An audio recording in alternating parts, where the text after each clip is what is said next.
ကောင်းလုပ်ပါလို့မြတ်စွာဘုရားဟောတာဒါမြတ်စွာဘုရားဟောတဲ့တရားတွေကဆုတောင်းရမှာတခုမှမပါဘူးသူလူချင်းနဲ့ဆိုရင်လုပ်ဖို့ပဲပြောတာသူနီလန်းနဲ့သူအကြောင်းနဲ့သူဒါလူချင်းနဲ့ဆိုရင်ဒါရာချောင်းတရားရှိတယ်ဥပမာအသီးစားခြင်းနဲ့ဆိုရင်ဒီကိုယ့်ကိုစိုက်တဲ့အသီးပေါ့နော်အသီးစားခြင်းနဲ့ဆိုရင်အပင်စိုက်ပေါ့အသီးကိုစိုက်ပဲဒီအသီးစားမှာပဲ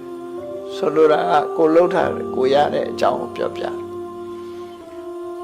လူလောကမှာချီးမွမ်းထောမနာမှုအများရဲ့ကြီးညိုလေးစားမှုကိုခံရင်ကိုချင်းသီလကောင်းအောင်လုပ်ပါဒီတစ်ခုနောက်နံပါတ်2ကပါတော့ဆိုရင်လူတွေဟာပစ္စည်းဥစ္စာပြည့်ပြည့်စုံစုံကြွယ်ဝချမ်းသာခြင်းရတယ်ကြွယ်ဝချမ်းသာခြင်းကိုဤမျိုးမျိုးနဲ့ကြိုးစားကြတယ်မြတ်စွာဘုရားကတော့ကြွယ်ဝချမ်းသာအောင်ဘာလို့ရမလဲလို့ဆိုတာကြွယ်ဝချမ်းသာခြင်းနဲ့ဆိုရင်လည်းပဲကိုချင်းသီလကောင်းအောင်ထိမ့်သိမ့်ပါလို့ဒီနေရာမှာစဉ်းစားเสียရှိတယ်သီလကောင်းတာနဲ့ကိုချင်းကြွယ်ဝချမ်းသာနိုင်ပါမလားဒီသုတ်တံမှာကြတော့ဘောဂာမေဥပ္ပစ္စန္တုငါမှစိစဉ်ဥစ္စာတွေကြွယ်ဝချမ်းသာခြင်းနဲ့ဆိုရင်ကိုချင်းသီလပဲထိမ့်သိမ့်ပါလို့ဒီလိုဟောတာဟာဘာကြောင့်လဲစဉ်းစားကြည့်ရမှာပစ္စည်းဥစ္စာဘလောက်ပဲကြွယ်ဝချမ်းသာရှာဖွေလို့ရတဲ့ချမ်းသာပဲဖြစ်စေနော်မိမိရဲ့ကံကြမ္မာကံကပေးလို့ကိုယ့်ရဲ့ဘိုးဘွားပြီးပင်တွေရဲ့ရှာထားတဲ့ပစ္စည်းတွေအမွေရလို့ပဲဖြစ်စေလောကလူတွေဟာကြွယ်ဝချမ်းသာမှုတွေအမျိုးမျိုးရှိတယ်ပေါ့မိဘလက်ထက်ကကြွယ်ဝချမ်းသာတာရှိတယ်ကိုလက်ထက်မှာကြိုးစားလို့ရတာရှိတယ်တခြားနည်းနဲ့ရတဲ့ပစ္စည်းဥစ္စာအဲ့ဒီပစ္စည်းဥစ္စာတွေဟာကိုချင်းတရားပြတ်သွားပြီဆိုလို့ရှိရင်ယိုကျပျက်စီးသွားနိုင်တယ်ပေါ့ဒါကိုရည်ညွှန်းတာမြတ်စွာဘုရားနော်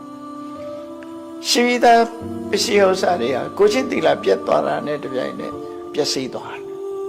ယူပေါက်ကြီးတွေဖြစ်သွားတယ်ဒါကြောင့်မို့လို့ပစ္စည်းဥစ္စာရဲ့ယူပေါက်မှာအပျော်ကျူးမှုတွေအကစားကျူးမှုတွေအတောက်စားကျူးမှုတွေကိုပစ္စည်းဥစ္စာရဲ့ယူပေါက်ကြီးတွေဖြစ်မြတ်စွာဘုရားဟောတာလောကမှာလဲလောက်ပဲချမ်းသာတထေးသားတွေဟာနော်ချမ်းသာပြီးကိုချင်းတရားပြတ်သွားပြီဆိုလို့ရှိရင်ပစ္စည်းဥစ္စာတွေပြတ်ကုန်တာတဖြည်းဖြည်းကုန်ဆုံးသွားကြတာကြီးပဲကုန်ပစ္စည်းဥစ္စာမပြတ်တာဆိုတာမရှိဘူးအလုံးဟာပျက်စီးသွားတယ်ပျက်စီးလောက်တဲ့အတိုင်းအတာထိအောင်ကိုချင်းတရားပြတ်သွားရင်တော့အလုံးပျက်စီးသွားမှာနောက်ဆုံးမှာကိုချင်းတရားပျက်စီးပြီးတော့ပြစ်မှုတွေကျူးလွန်လို့ပြစ်ဒဏ်ချခံရတာတို့ဒါမျိုးတွေကစပေါ့နော်အဲ့ဒါလို့ထောင်သွင်းကျဉ်းချခံရတာပြစ်ဒဏ်ချခံရတာမကောင်းမှုဒုစရိုက်တွေရဲ့အကျိုးကိုခံရတာဆိုတာတွေနဲ့ကိုချင်းသီလပြတ်သွားပြီဆိုရင်ရှိထားတဲ့ပစ္စည်းတွေတောင်မှပဲအကုန်လုံးအသိမ်းခံရတယ်လူလည်းဖန်ဆီးခံရတယ်ဆိုတာမျိုးဖြစ်တယ်အဲ့ဒီရှုထောင့်ကကြည့်မယ်လို့ဆိုလို့ရှိရင်မြတ်စွာဘုရားဟောတာအမတန်မှမှန်ကန်တယ်ပေါ့ကိုယ်တဏ္ဍာမှာရှိထားတဲ့ပစ္စည်းဥစ္စာတွေ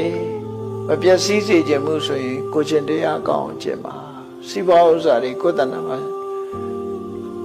လုံလောက်ဖြစ်ပြီးတည်ရှိနေဖို့ဆိုတာပဲကုသိုလ်တရားတွေကိုယ်တဏ္ဍာမှာရှိပြီ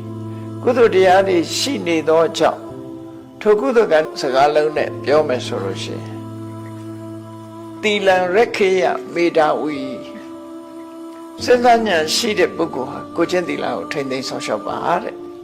ကိုချင်းတရားမပြတ်ပါစေနဲ့ပဋ္ဌယာနောတယောဒုက္ခေဘဝမှာချမ်းသာဒုက္ခ၃မျိုးကိုလိုလားတယ်တောင်းတတယ်မျှော်လင့်တယ်ဆိုလို့ရှိရင်သီလကိုထိမ့်သိမ်းဆောင်ရှောက်ပါတဲ့ကိုချင်းတရားကောင်းပါစေတဲ့ပတံတံဝိတ္တလာဘိသပစ္စတက္ခိပမောဒနာပတံတဆိုတာလူတကာရဲ့ချီးမွမ်းခံရမှုလိုချင်တယ်ဆိုရင်လည်းကိုချင်းသီလထိမ့်သိမ်းဆောင်ရှောက်ပါဝိတ္တလာဘစိစိမ်ဥစ္စာတွေပြည့်စုံခြင်းနဲ့ရခြင်းနဲ့ဆိုလို့ရှိရင်လည်းကိုချင်းသီလကိုပဲထိမ့်သိမ်းဆောင်ရှောက်ပါပစ္စတက္ခိပမောဒနာတည်သွားတဲ့နောက်မှာလည်းပဲနတ်ပြည်ရောက်ဖို့နတ်ပြည်မှာဝမ်းမြောက်ဝမ်းသာနေရဖို့ဆိုလည်းပဲ ကိုချင်းသီလကိုပဲထိန်းသိမ်းဆောက်ရှောက်ပါလို့ဒီလိုတိုက်တွန်းတာ